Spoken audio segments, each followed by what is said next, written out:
भारत के उच्चतम न्यायालय ने आज एक बहुत बड़ा फैसला सुनाया समलैंगिक शादियों को लेके।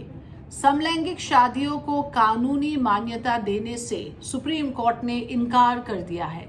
3-2 रेशियो में ये फैसला सुनाया गया। 3 जजेस इसके खिलाफ थे और 2 जजेस इसके फेवर में थे, इसके सपोर्ट में थे। 2 मुख्य वजह है बेस्ड ऑन विच ये फैसला सुनाया गया। एक वजह यह है कि फंडामेंटल राइट, जो मौलिक अधिकार है, right to marry is not a fundamental right. शादी करने का जो अधिकार है वो मौलिक अधिकार में नहीं आता है, और जब तक कोई भी चीज मौलिक अधिकार के अंदर के दायरे में नहीं आता है तब तक सुप्रीम कोर्ट का जुरिस्डिक्शन उस मामले में एक्सटेंड नहीं होता है। इसी का हवाला देते हुए उच्चतम न्यायालय ने कहा right to marry is not a fundamental right and therefore the supreme court's jurisdiction does not extend over this matter। Supreme court का काम है कि कॉन्स्टिट्यूशनल राइट्स जो है, फंडामेंटल राइट्स जो है, उसको अपहोल्ड करे, उसको प्रोटेक्ट करे, लेकिन क्योंकि यह मौलिक अधिकार में नहीं आता है, इसको प्रोटेक्ट करने का अथॉरिटी, पावर सुप्रीम कोर्ट के पास नहीं है। इस चीज़ का हवाला देते हुए इस मान्यता से एक तरह से कानूनी मान्यता देने से उच्चतम न्यायालय ने इनकार कर दिया। दूसरा जो ग्राउंड है वो ये है कि किसी भी चीज़ पर कानून बनाने का अधिकार सिर्फ और सिर्फ पार्लियामेंट को है, सांसद को है। तो इसलिए सुप्रीम कोर्ट का ये कहना है कि अगर ऐसा कोई कानून बनेगा जिसमें गे मैरिजेस विल बी लीगलाइज्ड, समलैंगिक शादियाँ कानूनी तौर पे मान्य होंगे, ऐसा कानून सिर्फ और सिर्फ पार्लियामेंट से, संसद से बन सकता है। ये विधायिका का काम है, लेजिस्लेचर का काम है, जुडिशियरी का नहीं।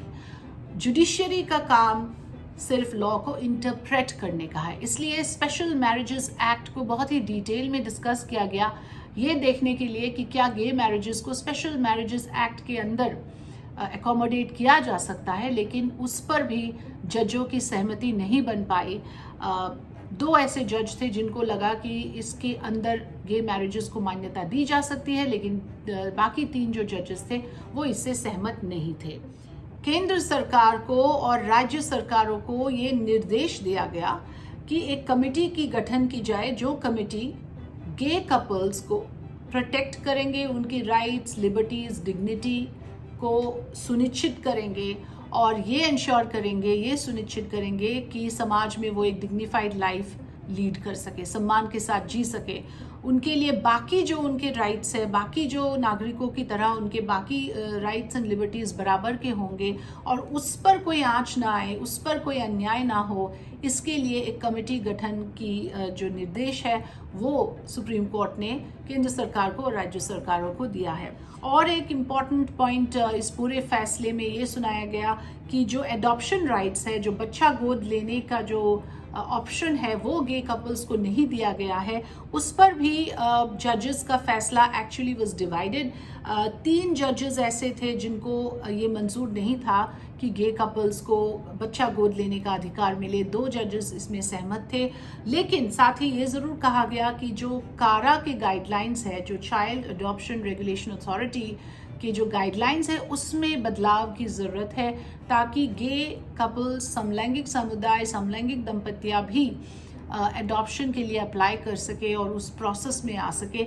हालांकि इस पर, जैसा कि मैंने कहा, कि सहमति नहीं बन पाई जजेस के बीच में। तो ये डिस्कशन मुझे जो लगता है बहुत ज़रूरी है।